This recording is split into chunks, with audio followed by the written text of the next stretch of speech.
Hello guys, তো দেখো এত বড় একটা তাবু, সেটা নাকি আমাকে ভাঁজ করতে হবে। আমার মাথায় বাড়ি দিয়েছে আমার বর, বলে গেছে এই তাবুকে ভাঁজ না করতে পারলে তোমাকে আজকে বাড়ি থেকে বের করে দেবো। তো দেখো এখন এটাকে ভাঁজ করব। তো তোমরাই বলো, এত বড় তাবু একা একা কি ভাঁজ করা সম্ভব? তো দেখতে থাকো কত দূর কী করতে থাকি আমি।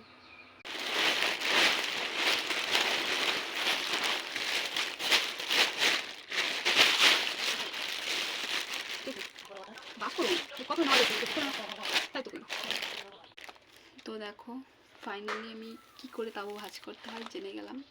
আমি তাবুটা নিয়ে বসেছিলাম, পরে আমার শ্বশুরমশাই এসে আমাকে শিখিয়ে দিয়ে গেল যে তাবু কি করে ভাঁজ করতে হয়। সহজ উপায়, এই যে লাঠি বেঁধে নিয়েছি, লাঠি বেঁধে এখন মুছতে হলেই তাবু ভাঁজ করা হয়ে যাবে, সেই বুদ্ধি না হলো। তো এখন ভাঁজ করে নিচ্ছি। তো ভাঁজ করার পর তোমাদের দেখাচ্ছি কেমন হলো। তো দেখো আমি এখন কতটা কাজ গুছিয়ে নিয়েছি, এতটা হয়ে গেছে, আর অল্প একটু আছে।